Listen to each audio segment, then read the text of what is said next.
Hi, and welcome to my advanced tips and tricks guide for Popup Dungeon. After finishing a few more days of straight out addiction to this game, I finally came to a few things that I want to share with you, which will make your life in the dungeon not only happier, but even more successful.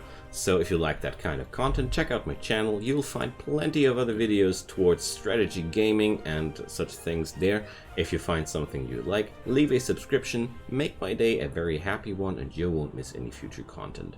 So the thing here is I want to point out first is whenever your hero selected has something looking like that beneath him, he is having variants. I think the system of the variants is not getting showed clearly enough when you start out with the game. A variant is just a different skill set for the character. You can't just drag and hold it there and you get some skill, some other skill kits on the adventurer there, which is a very, very powerful thing to know, especially on characters like Orin. He's his basic wizard kit is one thing, but he's having a here we go, can use the mouse wheel too. He's having a fire wizard kit, he's having an ice mage kit, he's having a rock mage kit, and he's even having a sky mage kit. So Orin actually is having 5 different builds. So the same goes for a lot of other characters, so check that out. You will rediscover your formation pretty much like that. So the next thing I wanted to point out more directly is one thing that has worked wonders for me was find your party and train the game with it. Really, find a party that works out really decent for you and play the game until you're hitting a wall of difficulty, because those heroes really play differently. Other strategies apply, and the more you flesh out your understanding of the combination of a few people that work really well together, the more you'll take and transport to your other parties. You'll have a way better understanding of why a party works well together, how a party works well together, and long story short, when you train 1 or 2 really well working formations, afterwards you will be having a way easier time in building up good working formations. So another thing that I wanted to showcase today is the charms system. I didn't really talk a lot about it during the beginner's guide. That's because it's not really something I wanted to put onto the beginner's shelf. So charms are pretty easily understandable. They give you a permanent bonus during your run, and here we have a combination. I use speed up, healing per round, which is really awesome if your characters survive. I got the Crystal Charm of Initiative, so this setup makes my party act first, like in every scenario. And I have several other things. There are also unique charms. It's always mentioned if they are unique. You see here in the brackets behind that, Emerald Rarity Unique. And the uniques are, well, like the name implies, giving you rather special abilities, so I don't really want to talk too much about them, except for collect them, evaluate them. They're really interesting. Like this one here, Tactician's Charm, lets me increase the deployment distance, and I can even destroy props during the deployment phase, and that's pretty insane. And overall, pick out charms that really work well for you. There are so many different things you can do with charms, and more or less how hard or easy your run is depends on how well your charms synergize with your playstyle or your party. So if you want more charms, you can use this sweet little automaton here and put in your gold to buy yourself new charms. I mean, that's pretty basic, but somehow the game didn't really tell me about it, so I felt like I want to put it into this video here. So let's use our gold to buy a gold token, and let's check out if I get lucky. So this way you can increase your charm library a little bit easier. And hey, there goes a new unique. Prevents equipment quality from degrading, improves equipment upgrade hammers. So you see here, unique items are definitely worth checking out. Also the crafting combination recipe thingy as well. So long story short, what I want to point out here is use your charms according to your formation. Collect charms as much as you can. And for this reason, collect gold as much as you can. You can collect gold quite easily by watching out the subreddit for this game, or some nifty people even created a little content adventure pack here, downloadable, called Gold Run. So if you really want to make it easy to yourself, there you go. So there are different ways. I personally I like to earn my money, so we're going to get into this here because this is pretty much all I wanted to say about the character selection. This setup here I made up is one I really like. We're having here a combination of mundane light, mundane slashing, and then mundane air and magical light. Ideally I would bring up another source of magical damage, but let's put it up somehow differently that it makes up a little bit of a better choice. Yeah, I wanted to have this guy, not Scrapper. Here. Magical slashing and magical light. I had the wrong guy there. So this formation has 2 sources of mundane damage and 2 sources of magical damage. Everybody has a different source of damage except for slashing, which is doubled. So you could bring a different tank if you want to vary it. But don't overthink it. Just check out something that works well for you. So we're going into the Endless Run to talk a little bit more about a few things that I discovered about how to win the combats quite easily. No, I don't want to use a token, thank you. So, we're going to get into here.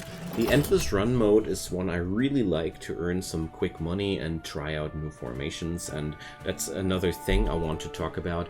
Keep trying out new things. Inform yourself about how characters work. Stay curious, because there's so much content to discover. It's amazing. But if you want to solidify your understanding of the game, I would strongly advise you to stay away from the workshop characters in the time being. The content creators are, well, as this video is being made, the content creators are still learning what they're doing, so there are a lot of characters who are like, I'm not convinced about their value. Maybe I'm not smart enough for them, but maybe they're just not fully optimized. So here we see the props with the coins. I already mentioned that in the last video, but since I now have shown you a certain value for money, it's definitely worth scanning your environment for money. So holding down the shift key speeds up the game. I already mentioned that before, but I want to mention it again. And so in the deployment phase, I really can't stress it out enough. Look up your enemies if you don't know how they're working. If you are kind of a lazy guy, you can skip all those having no reactions. But seriously, check out those reactions because they are really, really important to know. Like this Inquisitor, as soon as you target him, he detaunts you and siphons some of your action points. And that on a pretty nasty range. Detaunting is a pretty weird thing that I had to look up, and that's another advanced tip and trick that I want to show up to you guys. What is detaunt? We press escape and then we go into the search tips section here. Just click it and then we get that wonderful glossary of all the things you might want to know. Check it out. Whenever the game flings something at you don't understand, there's your answer. So the detaunt status prevents the targeting of hostile actions towards you. So detaunting is basically the opposite of taunting. While the taunt forces you to attack the person that taunted you, the detaunt ability forces you to not attack the person who detaunted you. So there we go. With this knowledge, I now am aware of the fact that I need somebody to defuse those guys' repent ability, because most of the time they can only use it once before it goes on cooldown. or until their action points are used up. So in this situation, I see here, I have arranged my charms to pull off that stuff, so I'm now checking it out. I'm going to put up Musashi on that teen girl. I'm putting up X on the Inquisitors here. Let's see. I want to check out 1-4 range, and his light shot is also on 1-4 range, so no chance. Since the combat is almost Inquisitors only, we're going to suffer a lot with that.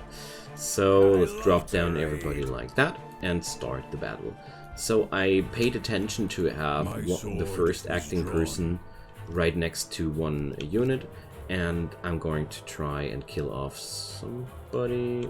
And here goes the next thing. If I would auto-click this attack through, you see here I would attack the Inquisitor. That's something I don't want to. I want to attack the teen girl, so don't trust the double-click unless it exactly does what you want it to do. And honestly, most of the time, it doesn't. The double-click is a very, very dangerous thing. But look at it, sometimes it does exactly what I want it to do, and then I keep using it, but if not, don't do it. So we were not able to kill off the teen girl. That's not too horrible, because my goal was actually to try... Oh man, I can't do it. Okay. Movement points are not enough, so X is going to get detaunted now, and I can't really do much more except for shooting down one of those benches. Destroying props that might or might not be in your way is always a good thing to do. So I'm going to use Claire now to give him some shield, and we end the turn.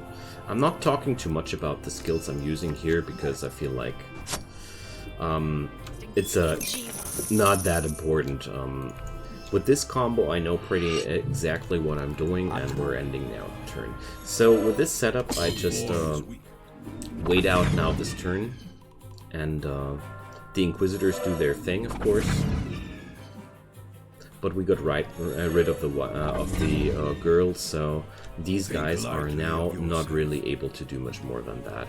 So they have no direct damage ability, so the next step is to take them down person by person. So this was the first one. I'm now running around and triggering their repent skill, because that opens them up for killing. And this sums up another valuable tip for this game. Think about how to kill your enemies and look at them. Because when I started out playing this game, I rarely looked how my enemies worked, and I lost so many fights. I just lost so many fights. Like here, I don't know why. Ah, his repent is not on cooldown. I don't know why he didn't trigger the repention there. Sometimes the game does things I don't understand. So let's smite away on that Inquisitor and just wait it out. These guys don't have any direct attack skills, so I don't need to be that worried about it. It's just now a matter of time. So in combats, always try to focus down single targets. Always check out what's most important to get away. There are some units, if you let them go their way, they completely destroy your party just in one turn. There are enemies which are easily able to kill 2 or 3 people just in one go. I've seen it happen, and it's quite scary. So knowledge is the key to victory in this game, and I really mean it. So now not able to do anything else except for scrapping this bench. That's okay though. Even worse with the double-click abilities. Sometimes you double-click and even attack your own people with that. It has happened to me in the past, and it's really nasty. So there goes haste. Again, if there's any word you don't understand, look it up. That's what your glossary is for. And yeah, we're winning this quite easily. This is just a very, very annoying fight. Nothing more. Those Inquisitors were a lucky roll, because the game rolls your combats always differently when you start out a new map, and they are not really meant to kill your party on their own. They're just debuff units, so we're lucky on that end. Alright, so let's finish up this fight. And come then to the next topic, and that's the loot topic. So when we get loot out of combats, always think about what you want with that stuff. So here we get a Viking shield, something where I say, okay, it has blunt damage, it has defense and front defense, so it's perfect for my tank. It even gives a new skill. It's an upgrade for his own item. And there's the Inquisitor's manual. This one is something which is coming from one of those Inquisitors, obviously. And now I look it up, it has speed and resistance. Okay, he wants it because he's having a two-handed item and thus his secondary slot is open. It's nonsense. He wouldn't be using it because the two-handed item blocks these slots. Whatever might be the case, my point here is I don't need it, thus I sell it. Don't believe, again, the auto-equipment thing of the game. Most of the time it wants to equip you some crazy nonsense, and think about what you need, and be cherry-picky about it. It's not a bad thing to delay your decisions on those things, and only pick up what you need. So, because I really noticed, I want to destroy these props because I have the trinket to do so. The last fight would have been a lot easier without. But I wanted to have a original gameplay feeling. And equipment-wise, don't take everything the game wants to fling at you. That's the long story short. Because the automatics of this game are there, but honestly, once you start understanding how the game works, you don't want to touch them anymore. So the Kangaroos are, let's check them out. Berserker. You can always kind of like get a glimpse on the unit's nature if you're lazy to read it all up. So here you see Manipulator. You can also read up their strengths and weaknesses. So you see here their role as Manipulator. It's actually considered their role. They're very strong at support, armor penetration, and health and resistance, and they're pretty weak on dark defense and physical defense. So you see here there's a pretty valuable bunch of readout things on that as well. So if you want to go more deeper into that, sometimes there are some backstories to these things. I mean, here you go. It's quite fun if you want to have it, but what I wanted to show off even more there is as a Berserker, it's a unit that can deal a lot of damage. So you see here, it has a jump, it has a health, a healing skill, and it has a damage skill. So always check out what your enemies are up to, but the lazy way is to only read those guys with reactions and check out that you're not ignoring them and you can ignore the rest. And then you only need to read up the abilities of those units which are actually acting on you. You can ignore those who are not acting because they're not acting. You killed them before, so you don't need to know what they do. So these are. I personally, I'm a knowledge addict. I can't go on without knowing. So that's why I keep siphoning all that stuff into my brain as much as I can. But I understand that I'm not the majority of people, so to make it easier, this is my personal easiest go-to way. You just read out what you want to have and or what you need much more, read out the reactions, and only read out the skills of units which are really acting on you, and you're going to save yourself a lot of time and trouble if you're feeling like it's troublesome to keep track of all the information and whatnot. This game puts up a high strain on your learning curve. I understand it, but honestly, at some point you'll realize how same-ish a lot of things are, and then the game starts to be more and more fun and less stress, because there's a understandable system underlying all of this, and the more you play, the more you get a grasp of it, and then it gets easier with every fight. So that sums up pretty much everything I want to say about advanced tips and tricks. So we see here, always pick up the upgraded versions of your party members' items, by the way, because these can include the skills which are especially meant for your party members. Oh, and there's a last thing. Don't pick up skills randomly that are getting offered to you. Like, sometimes the game throws, like, some weird monster abilities at you. Only pick them up when you're really sure that somebody in your party has the according abilities. Like here, I know my people are well at slashing damage, at light damage, and at, spiritual damage, whatever.